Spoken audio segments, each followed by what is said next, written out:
हाँ जी वोट पाਉਂਦੇ ਹੋ ਇਲੈਕਸ਼ਨ 'ਚ? हाँ जी ਅੱਛਾ 25 ਜੁਲਾਈ ਨੂੰ ਸਾਡੇ ਫਿਰ ਇਲੈਕਸ਼ਨ ਆ ਰਹੇ ਨੇ, ਉਹਦੇ 'ਚ ਵੋਟ ਪਾਓਗੇ ਤੁਸੀਂ? ਕਿਹਨੂੰ? मुस्लिम लीग ਕਿਉਂ ਮਾਜੀ ਮੁਸਲਿਮ ਲੀਗ ਨੂੰ ਕਿਉਂ ਵੋਟ ਪਾਣਾ ਹੈ? ਕੋਈ ਵਜ੍ਹਾ ਕੀ ਹੈ? ਉਹਨੇ ਕਿਉਂ ਨਹੀਂ ਬਣਾਇਆ ਸਾਡੇ ਲਾਹੌਰ ਵਾਸਤੇ ਪਾਕਿਸਤਾਨ ਵਾਸਤੇ ਕੀ ਨਹੀਂ ਬਣਾਇਆ ਇਹ ਸੜਕਾਂ ਵੇਖੋ ਨੇ ਬਣਾਇਆ ਹੈ ਹਰ ਕੰਮ ਉਹਨੇ ਕੀਤੇ ਨੇ ਲੇਕਿਨ ਕਹਿੰਦੇ ਉਹਨਾਂ ਨੇ ਲੂਟਮਾਰ ਬੜੀ ਕੀ, ਖਾਦਾ ਪੀਤਾ ਬੜਾ, ਨਵਾਜ਼ ਸ਼ਰੀਫ ਨੂੰ ਤਾਂ ਸਜ਼ਾ ਹੋ ਗਈ। ਜੇ ਆਪਣੇ ਪੁੱਤਰ ਨੂੰ ਕੱਲ ਗਏ ਨਾ 12 ਸੌਦਾ ਲੈਣ ਉਹਨੂੰ ਪੁੱਛਾਂਗੇ ਤੇ ਉਹਨੇ ਕਹਿਣਾ ਮੈਂ 10ਵੀਂ ਵਿੱਚੋਂ ਰੱਖੇ ਨੇ ਉਹ ਜਿਹਨੇ ਕਰਨਾ ਉਹਨੇ ਖਾਣਾ ਨਹੀਂ ਜਿਹਨੇ ਕਰਨਾ ਉਹਨੇ ਖਾਣਾ ਨਹੀਂ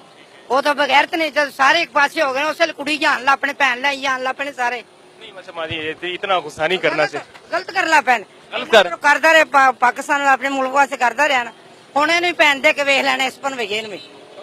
ਇਹ ਇਮਰਾਨ ਖਾਨ ਖਲੋਤਾ ਹੈ ਨਾ ਇਹਨੂੰ ਵੀ ਦੇ ਕੇ ਵੇਖ ਲੈਣ ਅੱਛਾ ਨਹੀਂ ਲੇਕਿਨ ਉਹ ਕਹਿੰਦੇ ਨੇ ਕਿ ਨਵਾਜ਼ ਸ਼ਰੀਫ ਤੇ ਸ਼ਬਾਜ਼ ਸ਼ਰੀਫ ਘਰ ਚੰਦਾ ਲਾਣਾ ਇਹਨੇ ਇਮਰਾਨ ਨੇ ਨਾ ਚੰਦਾ ਲਾਣਾ ਤੁਹਾਨੂੰ ਵੀ ਤੇਰੀ 50 ਲੱਖ ਰੁਪਈਆ ਨੇ ਤਨਖਾਹ ਕਰਨੀ ਸਾਨੂੰ ਵੀ ਘਰ ਘਰ ਉਹਨੇ 4-5 ਲੱਖ ਦੇਣਾ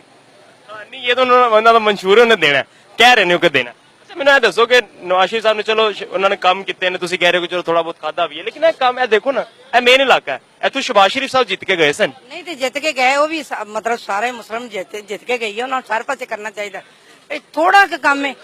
ਪਾਕਿਸਤਾਨ ਸਾਰੇ ਦਾ ਥੋੜਾ ਕੰਮ ਹੈ ਜਿਹੜਾ ਉਹਨਾਂ ਨੂੰ ਮਿਲਿਆ ਹੈ ਨਿਰੇ ਪਾਕਿਸਤਾਨ ਦੇ ਚਾਰੇ ਸੂਬਿਆਂ ਦਾ ਕੰਮ ਉਹਨਾਂ ਕੋਲ ਇੱਕ ਸੂਬੇ ਦਾ ਨਹੀਂ ਕੰਮ ਹੈਗਾ ਇੱਥੇ ਆਪਣਾ ਘਰ ਦਾ ਸ਼ੁਰੂ ਕੀਤਾ ਹੋਵੇ ਤੇ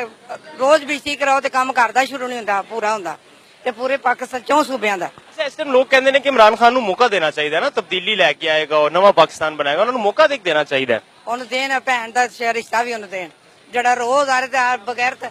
ਉਹ ਆਂਦਾ ਮੇਰੀ ਹਕੂਮਤ ਆ ਗਈ ਨਾ ਤੇ ਮੈਂ ਜਿੱਥੇ ਕਿਸੇ ਧੀ ਭੈਣ ਦਾ ਆਖਿਆ ਉਹਨੇ ਕੀਤਾ ਮੈਂ ਉੱਥੇ ਹੀ ਹੁੰਦਾ ਸ਼ਾਦੀ ਕਰਾਂ